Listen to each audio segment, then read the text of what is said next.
11ویں والے پیر اکثر لوگوں کو ان کا نام نہیں پتا ہوگا، اتنا پتا ہے 11ویں والے پیر کی نیاز دینی ہے۔ 11ویں والے پیر کا نام ہے حضرت مولانا سید شاہ عبد القادر جیلانی بغدادی رحمۃ اللہ علیہ۔ اتنی پسند ہے نماز، اتنی پسند ہے، اور نماز کے معاملے میں ایسے سخت ہیں، فرماتے ہیں اپنے فتاوے میں کہ اگر کوئی بندہ جان بوجھ کے 5 وقت کی نماز چھوڑ دے، اطمینان سے سنیے 11ویں والے پیر کا مسئلہ، اگر 11ویں والے پیر کے فتووں پہ آ جائیں گے تو 11ویں میں 11 روپے دینے والے بھاگ لیں گے ایک طرف کو۔ آج بندہ یہ سمجھتا ہے کہ 6 گھنٹے نعتیں سن لوں گا اور محمد الرسول اللہ کی شفاعت آ جائے گی۔ میرے آقا نے فرمایا کہ مسلمانوں، نماز میری آنکھوں کی ٹھنڈک ہے۔ محمد الرسول اللہ نے فرمایا نماز مومن کی معراج ہے۔ محمد الرسول اللہ جب سجدہ کرتے تھے اتنا طویل ہو جاتا تھا، امی عائشہ رضی اللہ فرماتی کہ بعض اوقات ہمیں خطرہ ہو جاتا کہ کیا نبی علیہ السلام سجدے سے سر اٹھائیں گے بھی کہ نہیں اٹھائیں گے۔ 11ویں والے پیر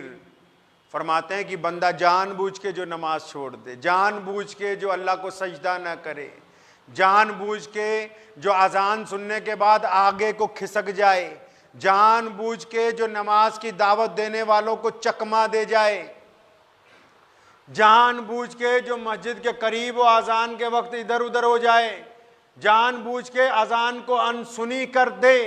فرماتے ہیں کہ ایسا بندہ مر جائے اگر، حضرت مولانا شاہ عبد القادر جیلانی بغدادی رحمۃ اللہ علیہ لکھتے ہیں کہ اگر ایسے بے نمازی کی موت ہو جائے جو جان بوجھ کے نمازیں چھوڑتا ہو تو فرماتے ہیں اس کا جنازہ پڑھانا جائز نہیں ہے، اس کو غسل دینا جائز نہیں ہے، اس کو مسلمانوں کے قبرستان میں دفنانا جائز نہیں ہے۔ فرماتے ہیں کہ جس طرح جانوروں کو پھینک دیا جاتا ہے ایک جگہ ہڈا روڑی پہ، اس کو اٹھا کے وہاں پھینک آؤ، اس کا کوئی لینا دینا نہیں ہے انسانوں کے زمرے کے اندر سے۔ اللہ تبارک و تعالیٰ کا جو بندے سے رشتہ ہے وہ اتنی محبت والا ہے، اتنی محبت والا ہے کہ جب بندہ اپنے رب کے حضور سجدہ کرتا ہے نا، بندہ قرآن پڑھتا ہے اللہ سے بات ہوتی ہے، بندہ کسی غریب کی مدد کرتا ہے اللہ خوش ہو جاتے ہیں، بندہ کسی کا ٹوٹا ہوا دل جوڑتا ہے اللہ مسکراتے ہیں۔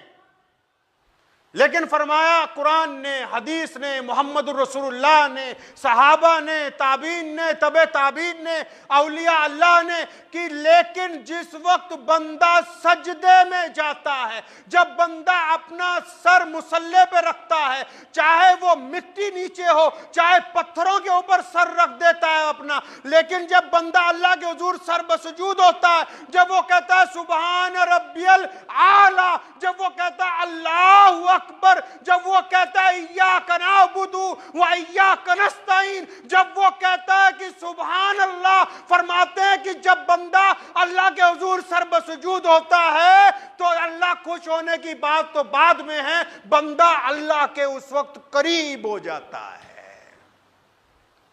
اللہ کی قربت کا اور کوئی ذریعہ ہی نہیں ہے۔ کسی کو کھانا کھلا کے، کسی کو دل خوش کر کے، کسی سے محبتیں بانٹ کے اللہ تبارک و تعالیٰ کی خوشنودی حاصل کی جا سکتی، لیکن اگر قربت چاہیے، اگر اللہ کے قریب ہونا ہے، اگر اللہ تبارک و تعالیٰ کے قریب ہونا ہے، اللہ تبارک و تعالیٰ سے بالکل جڑنا ہے، تو اس کا کائنات میں صرف ایک ہی ذریعہ ہے کہ بندہ اپنے رب کے حضور سر بسجود ہو جائے۔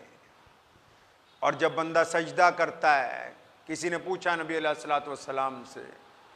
کہ یا رسول اللہ، اللہ کو کیسے راضی کریں، کتنی عبادت کر لیا کریں؟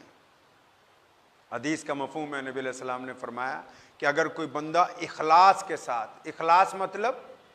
دکھاوا نہ ہو، ہم تو نعوذ باللہ اللہ معاف فرمائے استغفر اللہ ایسے لوگ ہیں بعض اوقات اس لیے نماز لمبی کر دیتے ہیں کہ گھر میں کوئی آئے اس کو پتہ لگ جائے میاں صاحب نماز پڑھ رہے ہیں ابھی، بعض اوقات اس لیے قرآن پاک لے کے بیٹھ جاتے ہیں کہ ابھی کوئی گھر میں آنے والا اگلے کو پتا ہو یہ رمضان کا مہینہ، حضرت جی تو قرآن پڑھ رہے ہیں۔ بعض اوقات بہت سے کام اس لیے کرتے ہیں، علامہ عامر عثمانی نے کہا نا کہ ہماری غفلت کی انتہا کیا، ہماری ذلت کا کیا ٹھکانہ، ہماری غفلت کی انتہا کیا، ہماری ذلت کا کیا ٹھکانہ، گناہ تو پھر گناہ ٹھہرے عبادتیں بھی مجرمانہ، گناہ تو پھر گناہ ٹھہرے عبادتیں بھی مجرمانہ ہیں۔ اسی لیے نبی علیہ الصلوۃ والسلام کی باتیں بڑی جامع ہیں۔ میرے محبوب نے جو بھی گفتگو کی ہے ویسی گفتگو کائنات میں قیامت تک کوئی کر نہیں سکتا۔ پیارے آقا نے فرمایا صلی اللہ علیہ وسلم نے کہ میرے صحابہ اگر کوئی بندہ اخلاص کے ساتھ وضو کر لے، نیت پاک ہو اس کی کہ میں اب جو نماز پڑھنے لگا ہوں، اب یہ جو میں وضو کر رہا ہوں، مجھے دنیا سے کوئی لینا دینا نہیں، میں اس بات سے بے پرواہ ہوں کہ کون میرے وضو کی خوبیوں کو دیکھ رہا ہے، کون میرے وضو کی خامیوں کو دیکھ رہا ہے۔ اگر وہ اخلاص سے وضو کر لے اور پھر اخلاص کے ساتھ 2 رکعت نماز پڑھ لے، اس بات سے بے نیاز ہو کر کہ یہ نماز دنیا والوں کے لیے نہیں ہے، یہ نماز رشتہ داروں کو دکھانے کے لیے نہیں ہے، یہ نماز عزیز و اقارب کو دکھانے کے لیے نہیں ہے، یہ نماز مسجد میں نماز جتانے کے لیے نہیں ہے، یہ نماز صرف میرے اللہ کے لیے ہے، میں اپنے اللہ کو راضی کرنے کے لیے سجدہ کر رہا ہوں۔ آقا فرماتے ہیں کہ وہ 2 رکعت ہی اتنی کافی ہیں کہ وہ بندہ اللہ کی قربت حاصل کر جاتا ہے، صرف وہ 2 رکعت۔ اور اللہ تعالیٰ تو اپنے بندوں سے یہ جو بندگی کا رشتہ ہے، ماں اپنے بیٹے سے ایسی محبت نہیں کر سکتی جیسی محبت اللہ اپنے بندے سے کرتے ہیں۔ باپ اپنی اولاد سے اس محبت کے معیار پر نہیں پہنچ سکتا جیسی محبت اللہ اور اس کے رسول صلی اللہ علیہ وسلم کو اس امت کے ساتھ ہے۔ بھائی اپنے بھائی کے لیے وہ نہیں کر سکتا جو محبت اللہ تبارک و تعالیٰ کی اپنے بندے کے لیے ہے۔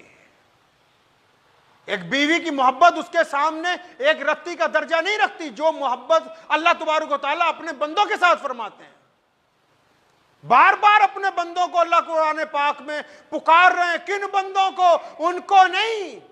جو سجدے لمبے کر رہے ہیں، جو اللہ تبارک و تعالیٰ کی تسبیحاں بار بار کر رہے ہیں، ان کو تو اپنی قربت دے دی اور ان کی دعاؤں میں اثر رکھ دیا کہ جو مانگو گے مل جائے گا۔ قانون پاس کر دیا قرآن کے اندر، حکم دے دیا فرشتوں کو، یہ میرے بندے جو دعائیں کرتے رہیں قبول کرتے جاؤ، لیکن ان کے علاوہ اللہ ان کو پکار رہا ہے۔ کون؟ جو نماز نہیں پڑھتے، جو روزہ نہیں رکھتے، جو اللہ کو نہیں مانتے، جو توحید کے بھی علم بردار نہیں ہیں، جو دین کی طرف آتے نہیں، اللہ ان سے محبت سے بات کرتے ہیں، فرماتے ہیں کہ یہ میرے بندو ما غرک بربک الکریم، کہ میرے پیارے بندو تمہیں اپنے پیارے رب سے کس بات نے غفلت کے اندر ڈال دیا۔ اللہ کا انداز تو دیکھیں، اللہ تبارک و تعالیٰ بندوں کو کس انداز سے بلا رہے ہیں اپنی طرف، جبکہ وہ ذات کائنات میں سب سے خوبصورت اگر کوئی ذات ہے، سب سے طاقتور اگر کوئی ذات ہے، اور پوری کائنات میں اگر کوئی واحد ہے تو صرف اور صرف اللہ تبارک و تعالیٰ کی ذات ہے، اس کے علاوہ کوئی نہیں۔